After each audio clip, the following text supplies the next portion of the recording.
Hello students,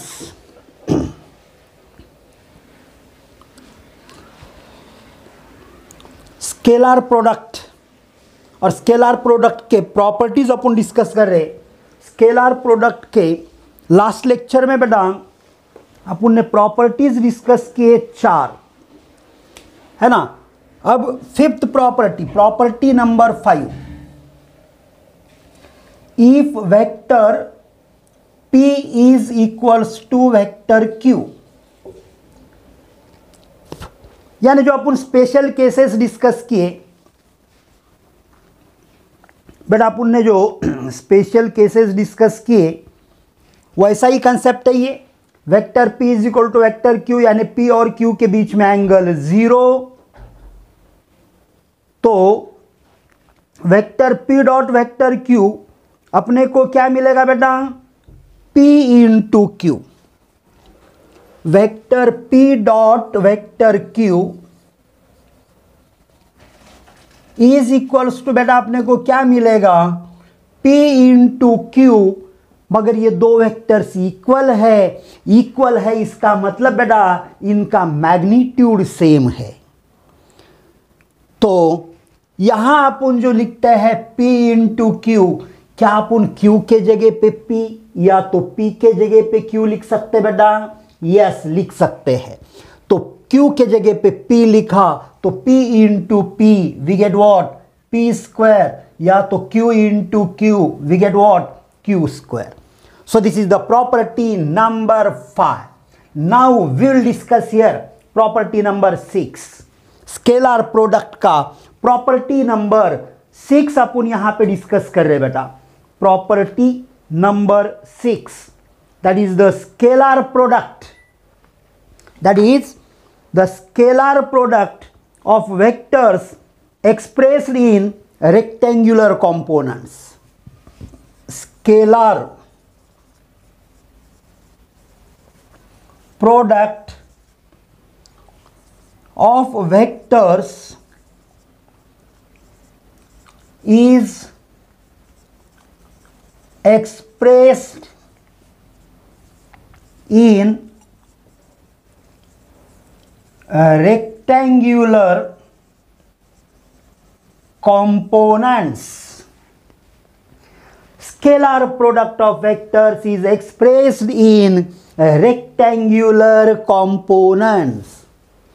Rectangular components means beta perpendicular to each other, जैसे कि I cap, J cap, K cap. So vector P, इसे अपन लिखता है बेटा PX I cap plus PY J cap plus PZ K cap. तो बेटा vector Q को क्या लिखता है अपन, QX I cap plus QYJ cap plus QZK cap. अगर ऐसा है तो इनका स्केलर प्रोडक्ट यानी डॉट प्रोडक्ट क्या आना चाहिए बेटा, PX QX plus PY QY plus PZ QZ।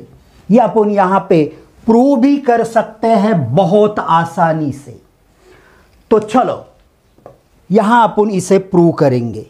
Vector P dot vector Q is equal to, अब देख इधर वेक्टर P का वैल्यू रखना, वेक्टर Q का भी वैल्यू रखना, और अगर वैल्यूज रखते हैं तो क्या होगा बेटा, एक ब्रैकेट में P का value PX I cap plus PYJ cap plus PZ K cap dot बेटा dot QX I cap plus QYJ cap plus QZ K cap. अब जैसे अपन अभी तक मल्टीप्लिकेशन करते आए उसी तरीके से बेटा यहां पे मल्टीप्लिकेशन करना है। यानी क्या करना है, देख इधर PX I कैप से मल्टीप्लाई करना है, यानी डॉट प्रोडक्ट लेना पूरे ब्रैकेट के साथ, यानी Q X I cap plus Q Y J cap plus Q Z K cap. क्या करता है अपन, पहले टर्म से मल्टीप्लाई करता है ये पूरे ब्रैकेट को, फिर दूसरे टर्म से मल्टीप्लाई करता है पूरे ब्रैकेट को, और फिर similarly we can multiply by the third term to whole second bracket. अब यहां मल्टीप्लाई के बजाय डॉट है, यानी स्केलर प्रोडक्ट है, तो plus P Y J cap dot second bracket as it is बेटा, Q X I cap plus Q Y J cap plus Q Z K cap, plus बेटा अब थर्ड टर्म लिया P Z K cap dot ये second bracket Q X I cap plus Q Y J cap plus Q Z K cap. तो चलो अब P X I cap का dot product हर एक टर्म के साथ लेते हैं, तो स्केलर के साथ स्केलर लिखना, वेक्टर के साथ वेक्टर लिखना। बेटा यहां वेक्टर्स कौन है, I cap J cap K cap, these are the vectors. Scalar कौन है बेटा, P X P Y P Z Q X Q Y Q Z, these are the scalars. तो मैंने क्या बोला बेटा, डॉट प्रोडक्ट लेते समय स्केलर के साथ स्केलर लिखना, वेक्टर के साथ वेक्टर लिखना, और जब वेक्टर के साथ वेक्टर लिखते हैं बेटा अपन, तो बीच में डॉट देना, स्केलर प्रोडक्ट लेना पड़ेगा उनका। So we can write here now P X Q X I cap dot I cap. क्या ये पहला स्टेप आपके समझ में आ चुका है? यस आ चुका है। देख इधर P X Q X I cap dot I cap.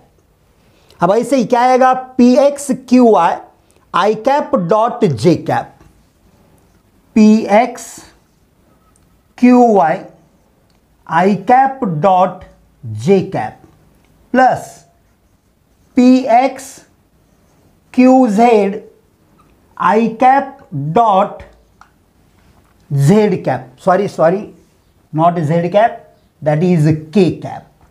ठीक है ना बेटा, प्लस अब इससे मल्टीप्लाई करो ये ब्रैकेट को, क्या आएगा, P Y Q X J cap dot I cap plus P Y J cap से इसे मल्टीप्लाई करना है बेटा, तो क्या आएगा, P Y Q Y J cap dot J cap plus अब इससे मल्टीप्लाई करना ये थर्ड स्टेप को, P Y Q Z J cap dot K cap. Finally P Z K cap से मल्टीप्लाई करना, तो क्या आएगा बेटा, पी जेड क्यू एक्स के कैप डॉट आई कैप, फिर पी जेड के कैप से क्यू वाई जे कैप को मल्टीप्लाई करना। So we can write here P Z Q Y K cap dot J cap plus finally इससे multiply करना ये वाले term को। So we can write here P Z Q Z K cap dot K cap. अब ये multiply करने के बाद अगर केयरफुली आपने देखा ना बेटा, तो आपको एक सिमिलर पैटर्न मिलेगा। देखो P X P Y P Z, P X P Y P Z, P X P Y P Z. ठीक है, तो पहले P X P Y P Z के साथ क्या आया बेटा, Q X Q X Q X, फिर Q Y Q Y Q Y, Q Z Q Z Q Z. और वैसे ही वेक्टर में देख आई जे के आई जे के आई जे के, फिर इधर आया आई आई आई जे जे जे के। ठीक है ना बेटा, अब अपने पास जो स्पेशल केसेस थे, वो स्पेशल केसेस के अनुसार I cap dot I cap is equals to J cap dot J cap is equals to K cap dot K cap is equals to what 1। उसी वेक्टर का उसी के साथ प्रोडक्ट लिया तो उसके मैग्नीट्यूड का प्रोडक्ट आएगा, उनके मैग्नीट्यूड का प्रोडक्ट आएगा बेटा। और ये तो यूनिट वेक्टर्स है, मैंने आपको लास्ट लेक्चर में समझाया था। और फिर आई का जे के साथ या जे का आई के साथ प्रोडक्ट लेते हैं, दीज आर म्यूचुअली परपेंडिकुलर, तो अपने को 0 मिलता है। So I dot J is equals to J dot I is equals to J dot K is equals to K dot J is equals to K dot I is equals to I dot K. तो ये क्या आएगा बेटा 0, क्योंकि तीनों एक दूसरे को परपेंडिकुलर है। आई जे को परपेंडिकुलर है, जे के को परपेंडिकुलर है, के आई को परपेंडिकुलर है, आई के को परपेंडिकुलर है। समझ में आ रही है मेरी बात? तो फिर हाँ, तो सिर्फ ये वाले 3 टर्म यहां पे बचेंगे बेटा, बाकी टर्म 0 बनेंगे। देखो केयरफुली देखो, आई जे आई के जे आई जे के आई के जे, ये वाले टर्म क्या बनेंगे 0, और ये वाले 1 1 1 बन रहे। तो फिर finally we can write here what, vector p dot vector q is equals to, देखो क्या बचा, px qx इंटू 1, लिखने की जरूरत नहीं, ये टर्म 0 बन गया, ये टर्म 0 बन गया, ये भी 0 बन गया, ये भी 0 बन गया, ये 6 टर्म 0 बन गए, और ये 1 बनेगा, तो 1 लिखने की जरूरत नहीं है। So we get what, px qx plus py qy plus pz qz. So this is the scalar product in the form of rectangular components, in the terms of rectangular components. So this is property number 6. ये था बेटा property number 6. Now last property of scalar product. Scalar product का last property बेटा property number 7। Property number 7, अगर if vector A dot vector B is equals to vector A dot vector C है,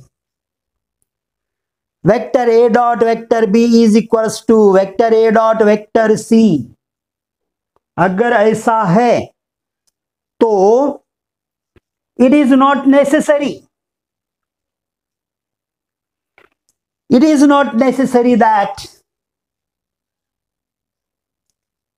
it is not necessary that vector b is equals to vector c. देखो बहुत बार अपने को ऐसे लगेगा a के बराबर a तो है या a गेट कैंसल, तो b इज इक्वल टू सी आएगा। तो ये जरूरी नहीं है कि वेक्टर बी और वेक्टर सी इक्वल ही रहने चाहिए। कैसे? तो देखो डिस्ट्रीब्यूटिव प्रॉपर्टी का यूज करते हैं। देखो ध्यान देना, vector A dot vector B minus vector C is equals to 0, यानी बेटा यही मिला आपको। देखो डॉट प्रोडक्ट लिए, माइनस वाला राइट साइड गया, तो आपको यही प्रॉपर्टी मिला, ठीक है ना।